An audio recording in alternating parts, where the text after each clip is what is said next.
Good morning प्यारे बच्चों। आज हम करेंगे कार्यपत्रक 7 शिक्षा निदेशालय राष्ट्रीय राजधानी क्षेत्र दिल्ली द्वारा प्रकाशित। तिथि 15 अक्टूबर 2020 के लिए। विषय गणित है। कक्षा 8वीं क्लास। विद्यार्थी अपना यहाँ नाम लिखें, यहाँ कक्षा अध्यापक का नाम लिखें। प्यारे बच्चों, प्राकृत संख्या, पूर्ण संख्या, पूर्णांक तथा परिमेय संख्याओं के बारे में पिछले वर्कशीट में पढ़ चुके हैं। इस संख्या रेखा को गौर से देखिए तथा नीचे दिए गए प्रश्न का उत्तर दीजिए। ये संख्या रेखा है आपकी, गौर से देखना है और नीचे दिए गए प्रश्न का उत्तर देना है। पहला क्वेश्चन है हमारा, 3 और 6 के बीच स्थित प्राकृत संख्या। ये 3 है बेटा और ये 6 है। इसके बीच में दो प्राकृत संख्या है, 4 और 5, तो मैंने 4, 5 आंसर लिख दिया है। दूसरा है -2 और 1 के बीच स्थित पूर्ण संख्या। -2 और 1, देखो प्यारे बच्चों, ये -2 है, ये 1 है। इसके बीच में हमें परिमेय संख्या, पूर्ण संख्या बतानी है, तो ये दो पूर्ण संख्या है, -1 और 0। ठीक है प्यारे बच्चों। अब हमारा जो इसमें थर्ड क्वेश्चन है, -3 और 3, इसके बीच स्थित पूर्णांक आपको बताने हैं। तो -3 कहाँ है, ये -3 है और ये है 3। इसके बीच में जो पूर्णांक है ये सारे -2, -1, 0, 1 और 2, ये आपका आंसर हो गया। ठीक है। अब हमारा नेक्स्ट है, कृपया बताइए 1 और 3 के बीच में संख्या।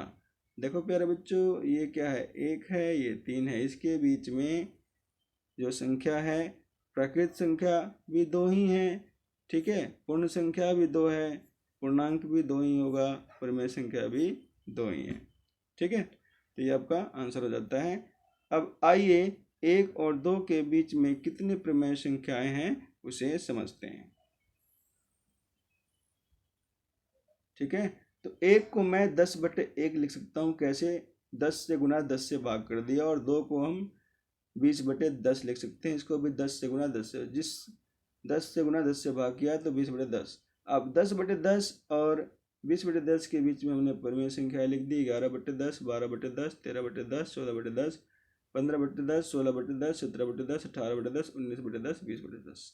तो ये जो है, ये इतनी सारी परिमेय संख्या होगी। अब इसको मैंने और बढ़ा दिया, अब की बार 10 से गुना करने की जगह मैंने 100 से गुना कर दिया। ठीक है, तो 100/100 का मीनिंग ही 1 होता है, और इसको भी 100 से किया तो 200/100। अब इसके बीच में जितनी भी परिमेय संख्या है सबको हमने लिख दी, 100/100, 101/100, 102/100, फिर 103/100, ऐसे ही चलते चलते जाएगा, और फिर 99/100 और 200/100।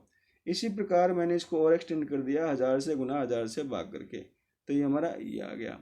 तो इससे हमने क्या कंक्लूजन निकाला कि दो परिमेय संख्याओं के बीच में अनंत परिमेय संख्या हो सकती हैं, अनंत परिमेय संख्या होंगी, जैसा कि हमने 1/2 और 1 और 2 के बीच में निकाल के करके दिखाया। आइए हम कुछ उदाहरण करते हैं कि 1/3 और 1/2 के बीच में परिमेय संख्या कैसे निकालेंगे। तो इसको क्वेश्चन को करने के लिए हमें इसके हर का एलसीएम लेना पड़ेगा, 3 और 2 का। 3 और 2 का एलसीएम लेंगे तो क्या आएगा, 6 आएगा। तो हमारी कोशिश यही रहेगी इसके हर को 6 बनाया जाए। तो 6 से बनाने के लिए हमने क्या किया, 2 से गुना और 2 से भाग कर दिया, तो 2/6 आया। इसको मैंने और बढ़ा दिया, 10 से गुना 10 से भाग करके, तो 20/60 आ गया। इसी तरीके से 1/2 को मैंने पहले हर को 6 बनाया। 6 बनाने के लिए 3 से गुना 3 से भाग किया हमने, तो 3/6 आ गया। ठीक है, अब इसको और एक्सटेंड करने के लिए 10 से मैंने गुना 10 से भाग कर दिया, तो 30/60 आया। अब ये 20/60 है, ये 30/60 है, इसके बीच में परिमेय संख्या हम लिख देंगे। ठीक है, तो 21/60, 22/60, 23/60, 24/60, 25/60, 26/60, 27/60, 28/60, 29/60 और 30/60। तो इसके बीच में इतनी सारी परिमेय संख्या होगी, इसका ये आंसर हो गया। सेकंड उदाहरण है हमारा, 3 और 1/5 के बीच स्थित परिमेय संख्या लिखना। इसको भी ऐसे ही करेंगे, 3 को हम 3/1 लिखेंगे और 1/5 ऐसे ही रहेगा। इन दोनों का हमने एलसीएम ले लिया 5। अब इसके 3 के हर को 5 बनाना है, तो 5 से गुना 5 से भाग किया, तो 15/5, और ये है 1/5। पहले से ही हर बराबर हो गया ये। अब इसके बीच में जितनी परिमेय संख्या हम लिख देंगे, 1/5 के बाद 2/5, 3/5, 4/5, 5/5, 6/5, 7/5, 8/5, 9/5, 10/5, 11/5, 12/5, 13/5, ठीक है। ये डैश डैश लिखा हुआ है ना, ये जो मैं बोल रहा हूँ। और फिर 14/5 और फिर 15/5। तो इसके बीच में इतनी सारी परिमेय संख्या होंगी, ये हमारा आंसर होगा इस क्वेश्चन का। प्यारे बच्चों, परिमेय संख्या निकालने की एक और विधि है वैकल्पिक विधि। उसमें करना क्या होता है कि जो भी दो संख्याएं हैं जिसके बीच में परिमेय संख्या निकालनी है, उन दोनों को जोड़ के 2 से भाग करते हैं। जैसे 3 और 5 1/5 के बीच में निकालनी थी, तो इसको हमने जोड़ दिया 3 + 1/5, 2 से फिर हमने भाग कर दिया, तो हमारा आ गया ये 16/10। ऐसे ही अब देखो, हमने 3 और 1/5 के बीच में हमने एक परिमेय संख्या निकाली 16/10, ठीक है। अब मैं क्या करूँगा, अब 16/10 और 1/5 के बीच में परिमेय संख्या निकालूंगा। तरीका वही है, दोनों को जोड़ के 2 से भाग करना, ठीक है। तो इसका हमारा आंसर आ गया था 18/20। तो इस तरीके से हम दो संख्याओं के बीच में परिमेय संख्या निकाल सकते हैं। अब हमारे पास 2 अनसॉल्व्ड क्वेश्चन हैं, उसको हम करते हैं। 1/2 और 5/7 के बीच में 4 परिमेय संख्या निकालनी है। तो सबसे पहला तरीका हमारा यही था कि भाई 2 इसके हर जो है 2 और 7, इसका एलसीएम ले लेंगे, तो क्या 14 एलसीएम आएगा, ठीक है। तो पहले 1/2 के हर को 14 बनाना है। तो 14 बनाने के लिए 7 से मैंने गुना 7 से भाग कर दिया, ठीक है। तो कितना आया 7/14। इसको थोड़ा और एक्सटेंड किया, 2 से गुना 2 से भाग किया, तो क्या हो गया 7 दूनी 14, 14/28 आ गया।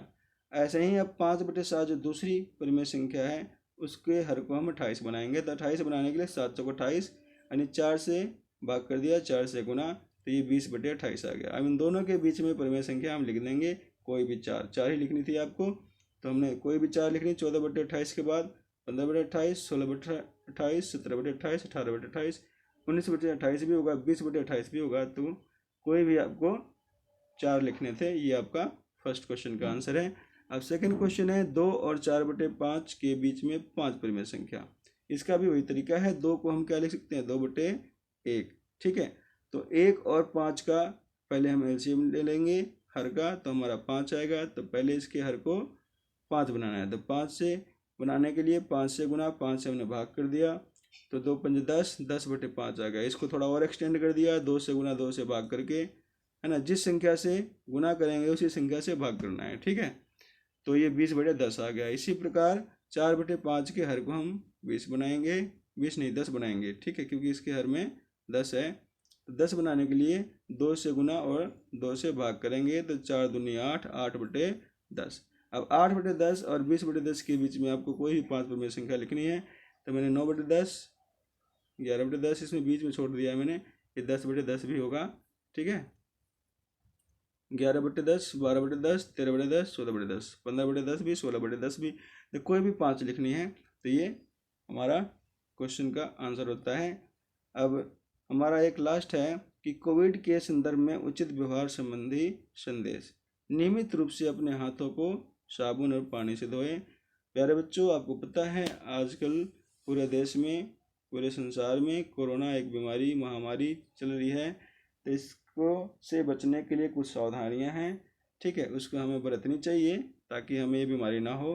तो इसमें एक सावधानी आपको बता रखी है करने के लिए कि आप अपने हाथ को नियमित रूप से साबुन से और पानी से धोएं।